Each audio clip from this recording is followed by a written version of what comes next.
स्त्री, जितने पूरे विश्व में लोग कथा श्रवण कर रहे हैं, देश देश में बैठकर भक्त इस पवित्र प्रांगण में बैठकर कथा श्रवण कर रहे हैं, वो अपने भीतर एक उतारिएगा। पुरुष और स्त्री में एक अंतर है। पुरुष जब भगवान के मंदिर में जल चढ़ाता है, जल अगर चढ़ा रहा है तो वह अपने माता पिता, अपने नाना नानी को पार लगाता है, दादा दादी को पार लगाता है। पर शंकर के मंदिर में अगर कोई स्त्री, कोई नारी, कोई लड़की, कोई कन्या, कोई बेटी, कोई माँ, कोई वृद्ध भी अगर शंकर के मंदिर में एक लोटा जल चढ़ा रही है तो वो अपना मायका और अपना ससुराल दोनों की 71 पीढ़ी को पार उतार देती है। और कितना सुंदर कहा माता पार्वती जी ने भगवान शंकर से अमरनाथ की गुफा में प्रश्न करते हुए कहा कि पुरुष भगवान की सेवा में लगे, भजन में लगे, मंत्र उच्चारण में लगे तो उसका फल पुरुष को प्राप्त होता है। पर अगर स्त्री, नारी अगर भगवान शंकर की आराधना में लगती है, शिव की भक्ति में लगती है तो हे भोलेनाथ, उसका फल किस किस को मिलता है? शिव महापुराण की कथा कहती है, भगवान शंकर का चरित्र कहता है, पुरुष का करा गया पुण्य पुरुष को प्राप्त होता है। पर केवल भारत की भूमि पर एक नारी एक ऐसी होती है, स्त्री ऐसी होती है जिसने अगर सोमवार का व्रत कर लिया, मंगलवार का व्रत कर लिया, तीज का व्रत कर लिया, चतुर्थी का व्रत कर लिया, छठ का व्रत कर लिया, पंचमी का व्रत कर लिया, नवरात्रि के व्रत कर लिए, कोई सा व्रत, कोई सी पूजन अगर भारत की भूमि हो, चाहे देश विदेश की नारी हो, अगर कोई स्त्री व्रत करती है तो उसका फल केवल स्त्री अकेली को नहीं मिलता, उसका फल उसके बेटे को, उसकी बेटी को, उसके पति को, उसके ससुर को, उसकी सास को और उसके मायके को, सबको प्राप्त होता है। ये नारी के द्वारा किया गया पुण्य का फल उसके पूरे परिवार को मिलता है, पूरे परिवार। शायद आप लोगों को मालूम है कि नहीं मालूम, हमें ध्यान में नहीं है, करवा चौथ का व्रत किसके लिए होता है? जम के बोलो जरा, किसके लिए करते हो? पति की लंबी उम्र की, ठीक है। और ये पूरी दुनिया जानती है कि करवा चौथ का व्रत पति की लंबी उम्र के लिए होता है। पर कभी मौका मिल जाए तो एक बार गणेश पुराण को पढ़िएगा, और गणेश पुराण में और देवी भागवत में दोनों में स्पष्ट वर्णन आता है कि अगर स्त्री चतुर्थी का व्रत करती है, चाहे वो करवा चौथ हो, चाहे बड़ी चतुर्थी हो, छोटी चतुर्थी हो, किसी भी चतुर्थी का व्रत अगर स्त्री करती है तो उसके पति का तो उम्र बढ़ता ही है, साथ में उसके पुत्र का वैभव भी बढ़ता है, उसके पुत्र का वैभव भी बढ़ता है, उसकी संतान का सुख भी बढ़ता है। तो कोई ये विचार ना करे कि करवा चौथ का व्रत केवल पति के लिए होता है। शिव महापुराण की कथा कहती है कि करवा चौथ का व्रत अगर स्त्री करती है तो पति की तो उम्र बढ़ती है, साथ में उसके बच्चों का वैभव भी बढ़ता है। कोई व्रत अगर स्त्री करती है, नवरात्रि का व्रत कर रही है, नवरात्रि में उपवास रख रही है, उसका फल सबको मिलता है, उसके पूरे घर को प्राप्त होता है, पूर्ण घर।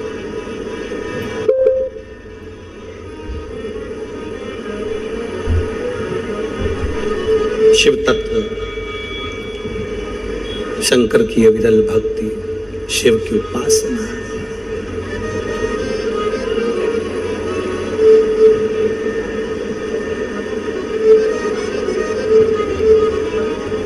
सेवा का क्रम बढ़े।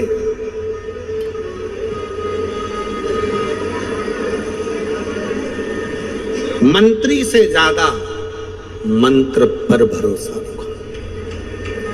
मंत्री से ज्यादा मंत्र पर भरोसा रखो, और संसार से ज्यादा मेरे महाकाल पर भरोसा रखो। मेरे महाकाल वो है आकाश। उन्होंने पूछा, गणेश जी फ्री कब रहते हैं? तो हमने कहा अब ये तुम्हारे ऊपर, हमको तो मालूम भी नहीं, हम तो अपॉइंटमेंट लिए भी नहीं उनसे, तो तुम्हें ज्यादा स्मरण हो। तो आप शंकर जी की कथा करते हो, आपको नहीं मालूम कि गणेश जी कब फ्री रहते हैं? हमने कहा गणेश जी फ्री रहने का केवल एक समय होता है, एक टाइम होता है, एक पल होता है, एक घड़ी होती है कि गणेश जी महाराज हमारे घर में आ गए, गणेश जी की सबसे पहली जो आरती हो, उस आरती के समय पर अगर धूप बत्ती जलाई जाए या गोबरी को जलाकर उसमें गूगल छोड़ी जाए और गूगल छोड़ने के बाद गणेश जी का नाम ध्रुम वर्ण कह दिया जाए तो गणेश जी को तुम्हारे घर की पूजा स्वीकार करना पड़ती है। बस वो समय हम जानते हैं। हम तो बस उतना जानते हैं कि शिव महापुराण में लिखा और मुद्गल पुराण में लिखा, गणेश पुराण में लिखा, गणेश जी का एक नाम होता है ध्रुम वर्ण। क्या नाम है? ध्रुम वर्ण गणेश जी का एक नाम होता है। जब हम धूप जलाकर और धूप लगाने के बाद में गणेश जी की सबसे पहली आरती करने के पहले अगर हम सबसे पहली आरती गणेश जी की कर रहे हो, अपने घर में स्थापना कर रहे हो, बिठा रहे हो और तुम चाहते हो कि गणेश जी मेरे घर में आके मेरी पूजा को स्वीकार करें और जो मांगू मेरा गणेश मुझे दे 10 दिन के अंदर, तो पहला नाम लेकर पुकार लेना ध्रुम वर्ण विनायक, बैठो, बस काम हो गया। वो फ्री होकर आता, वो बैठता, अलमस्तता में बैठता। अब वो हमसे पूछे समय क्या है, हमने कहा देखो हमारे को तो मालूम नहीं, बस इतना जरूर जानते हैं कि ध्रुम वर्ण नाम के मेरे विनायक, जो जिनके शरीर से भक्तों के ताप मिटाने के लिए अग्नि तेज निकलता रहता है, जिनके शरीर से धुएं की भांति अग्नि प्रकट होती रहती है। अग्नि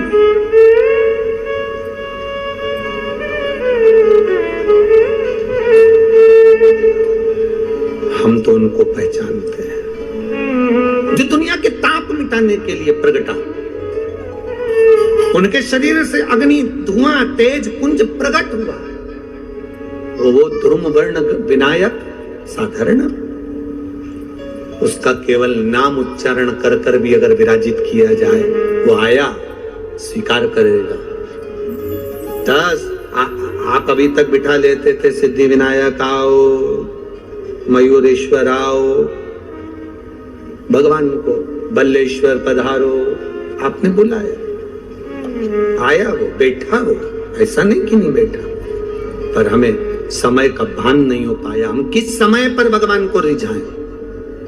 परमात्मा को रिझाने का कोई समय होता है? भगवान को तो जब तुम्हारी मर्जी पड़ जाए, जब तुम्हारा दिल कर जाए, तब मेरे भगवान को रिझाने का प्रयास करो, वो तुम्हारे करीब में आकर बैठ जाएगा। जब तुम्हारा मन पड़े, जब तुम्हारी मर्जी पड़े।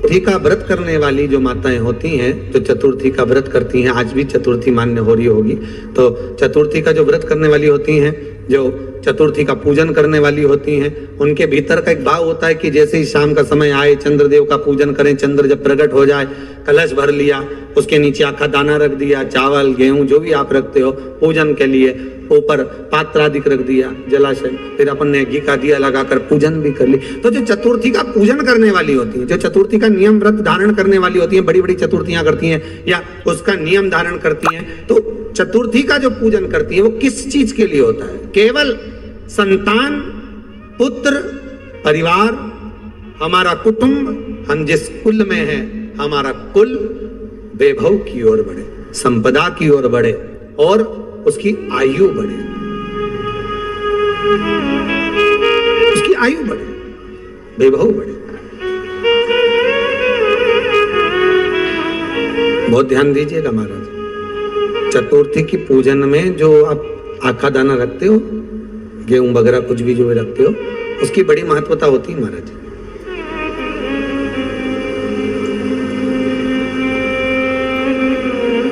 यहां तक कहा गया है, चतुर्थी की कथा तो आप लोग पढ़ते होंगे, जो लोग पढ़ते हैं उनको मालूम होगा।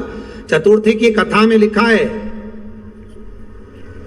चौथ माता के व्रत में वर्णन किया गया है कि वो आखा दाना जो रखा जाता है, मान लो कोई जरूरी काम होता है तभी आखा दाना को रखा जाता है, संभाल के रखते हैं कि हम इस काम के लिए जा रहे हैं और हमारा ये कार्य सफल होना चाहिए। तो जिसने चतुर्थी का व्रत करा है, जिसने चंद्रदेव का पूजन करा, चतुर्थी का व्रत करा, वो गणेश जी से विनती करके वहां से 2-4 आखा दाना उठा ले, और जो व्यक्ति का काम अटक रहा है अपने ही घर का, पर दूसरे कुल को नहीं देना, अपने ही कुल के अंतर्गत जो काम अटक रहा है उसकी जेब में, उसके पल्लू में उस चीज को रख दिया जाए। तो चतुर्थी जो अगली आती है, जैसे आप महीने की करते हो तो महीने की, और आप जैसे करते हो कि 4 अलग बड़ी बड़ी चतुर्थी करते हो तो उसके अनुसार आपका कार्य सिद्ध होता ही है। उस आखे दाने का इतना महत्व होता है क्योंकि चतुर्थी का व्रत करने वाली माता जब व्रत करती है तो स्वयं चतुर्थी की कथा में लिखा हुआ है कि पार्वती जी गणेश जी से चतुर्थी की कथा बचवाती। चतुर्थी की कथा बाची किसने थी? स्वयं गणेश जी महाराज ने। और सुनी किसने थी? माता पार्वती। बाचने वाले गणेश जी थे, सुनने वाली माता पार्वती थी। तो चतुर्थी की कथा जब होती है तो उसको स्वयं गणेश जी बाच रहे हैं। तो व्रत कौन सुन रही है? माता पार्वती। और आपने जो आखा दाना लिया वो गणेश जी के भाव से लिया, गणेश जी से निवेदन करके, विनय करके, प्रार्थना कर उसको प्राप्त किया, आपने उसको लिया।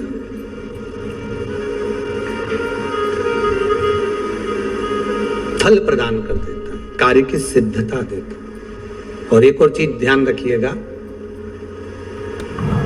जिसको पथरी की बीमारी हो या किडनी लीवर में कोई तकलीफ उत्पन्न हो जाती है, डायलिसिस चल रहा हो या डॉक्टर बोल रहे हो कि चेंज करना पड़ेगा, तो उसके पहले कोई सी भी 4 चतुर्थी सफेद दुर्वा, जब गणेश शिव महापुराण की कथा बातचीत थी पिछले वर्ष की, शायद हमारे चैनल पर डली होगी, आप जब जाएंगे तो उसमें प्राप्त होगा। तो सफेद दुर्वा, और दुर्वा का भी वर्णन करा था कि दुर्वा कहां से उत्पन्न हुई थी, दुर्वा का भी व्याख्यान वर्णन करा था कि दुर्वा का महत्व क्या है, इसको अमृत क्यों कहते हैं, उसका भी वर्णन करा गया था कि सारे पेड़ पौधों को काट कर पटक दो वो सूख जाते हैं, पर दुर्वा को भले काट लिया 1 साल बाद वापिस ले जाकर डाल दो और पानी के अंदर दुर्वा हरी हो जाती है, अमृत कहते हैं उसको। तो उसमें सफेद दुर्वा, जिसका किडनी लीवर का प्रॉब्लम होता हो, उसको सफेद दुर्वा बालचंद्र का स्मरण कर 7 बार घुमाकर वो सफेद दुर्वा सुबह के समय खाली पेट थोड़ी सी दुर्वा का भाग दांतों से चबा चबा कर उसको निगल लेना चाहिए। पथरी होती है तो 15 से 20 दिन में वो बाहर निकल जाती है, किस मार्ग से निकले, यूरिन आदि के माध्यम से वो बाहर हो जाती है। और अगर किडनी लीवर की प्रॉब्लम होती है, डायलिसिस चल रहा होता है, तो उसमें भी आपको सुख की प्राप्ति होती है। हफ्ते में अगर 2 डायलिसिस हो रहे हैं तो हो सकता है बाबा चाहेगा विश्वनाथ तो 1 कर देगा, धीरे धीरे उसको फिर 4 चतुर्थी कर लीजिए। सफेद दुर्वा का, सफेद दुर्वा कहां मिलती है? तो कहा जहां जलाशय होता है, जहां कुआं हो, बावड़ी हो, तालाब हो, पानी जहां भरा रहता है, उसके नजदीक में सफेद दुर्वा उत्पन्न होती है। सफेद दुर्वा वहां रहती है। सफेद दुर्वा का स्मरण शिव कथा कह रही है, अगला वर्णन किया है भगवान। तो बालचंद्र चतुर्थी का स्मरण करते हुए कहा कि आप जो व्रत कर रहे हो उस व्रत की पूर्णता में जिस भगवान का भजन कर रहे हो उस भगवान से पूर्ण फल की कामना हो आपकी। के दिन 7 गांठ वाली दुर्वा 21 ले लो और चतुर्थी के दिन गणेश जी को समर्पित कर दो। पंचमी तिथि को उस दुर्वा को उठाकर दूध में डाल दो और उस दुर्वा को दूध में डालकर उस दूध में उस दुर्वा को मल लो, और जिसके सफेद चमड़ी पड़ गई हो, चर्म रोग हो गया हो, उस दूध को उस दुर्वा के साथ, दूध नहीं भी हो तो पंचमी के दिन दुर्वा का लेपन शरीर पर कर लें। आधे घंटे तक करने पर पंचमी को प्रदोष काल में स्नान कर लें। महाराज आपको चर्म रोग में आराम लग जाएगा, सफेद चमड़ी अपने असली रंग में आना प्रारंभ हो जाएगी। गणेश पुराण दुर्वा का बता महाराज 21 दुर्वा के 108 बंडल बना लो। अगर एग्जाम में बैठ रहे हो, सरकारी परीक्षा में बैठ रहे हो, पास नहीं हो रहे, नौकरी नहीं लग रही, बहुत जगह इंटरव्यू दे दिया, 21 दुर्वा के 108 बंडल बनाओ, उसकी माला बनाओ और देवी के मंदिर में, माता जगदम्बा के मंदिर में, अर्थात जहां शंकर पार्वती पूर्ण परिवार विराजमान हो, ऐसे देवी के मंदिर में गणेश जी के गले में वो माला अर्पण करिया है, अपना नाम बोलकर और जिस एग्जाम में बैठ रहे हैं उसका भाव वर्णन कर महाराज, और वहीं से एक पुष्प लेकर अपने कमरे में जहां पढ़ते हो कांच की प्लेट में उस फूल को रख दीजिए और दूसरे दिन एग्जाम के लिए चले जाइए, आपको उसका फल अवश्य मिलेगा, अवश्य मिलेगा, आप उसमें उत्तीर्ण होंगे, फल प्राप्त होगा। दुर्वा सुख का अनुभव करा देता, घर में शांति ही ना रहती हो, सुख ही नहीं है, क्लेश 24 घंटे बना हुआ है, घर में ना कोई बात ना कोई प्रसंग, उसके बाद भी सबका मुंह फूला हुआ है, उसके बाद भी सबका चेहरा उतरा हुआ है।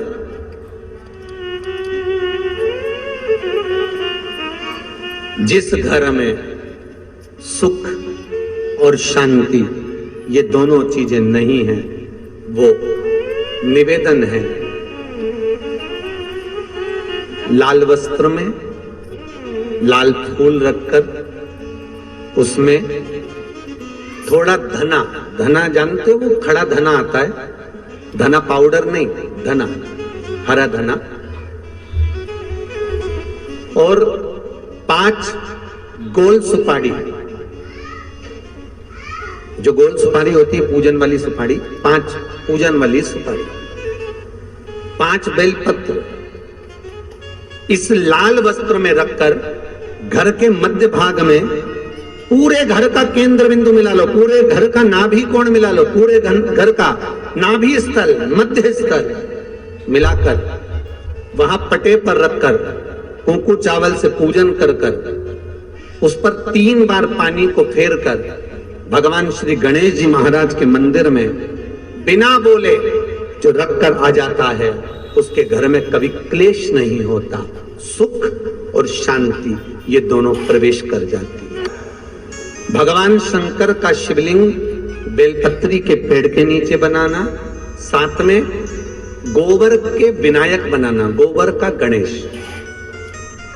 और गोबर का गणेश बनाकर एक छोटी सी पिंडी जैसी माता जगदम्बा के लिए एक ढेली रख देना गोबर की, महाराज मिट्टी या गोबर की। इन तीनों स्वरूप का पूजन आप करना बड़े प्रेम से, चंदन चंदन आदि अक्षत पुष्प समर्पित कर कर, कच्चा दूध तो तीनों पर चढ़ाना, दही तीनों पर चढ़ाना, शहद तीनों पर चढ़ाना, घी तीनों पर चढ़ाना, शक्कर तीनों पर चढ़ाना, पूजन कर कर एक इतना बड़ा लाल वस्त्र, लाल वस्त्र, उस लाल वस्त्र पर अपने हाथ के छापे बनाकर कामना कर कर कि हम पति पत्नी में कभी झगड़ा ना हो, प्रेम बढ़े, क्लेश ना हो, आनंद बढ़े, छापे लगाकर उस वस्त्र से उन मूर्तियों को ढाक देना, पूजन कर कर घी का दिया लगाकर ढाक दीजिए। 108 चावल के दाने लेकर एक एक चावल का दाना अपनी कामना कर कर उस वस्त्र पर डाल दीजिए, वस्त्र का चावल अपने ऊपर बाद में छिड़क लीजिए, मूर्तियों का पूजन कर फिर वापस पूजन कर कर विसर्जन कर दीजिए। अगर अदालत में केस भी चल रहा होगा तलाक तक का, तो भी प्रेम बढ़ सकता है और आपका जीवन सुखमय हो सकता है, आनंदित हो सकता है। कोई पैसे नहीं दे रहा, अवश्य करें, कोई धन नहीं लौटा रहा, अवश्य करें, कहीं किसी कंपनी में आपका पैसा उलझ गया है, नहीं मिल रहा है, अवश्य करें, मिलेगा आपको।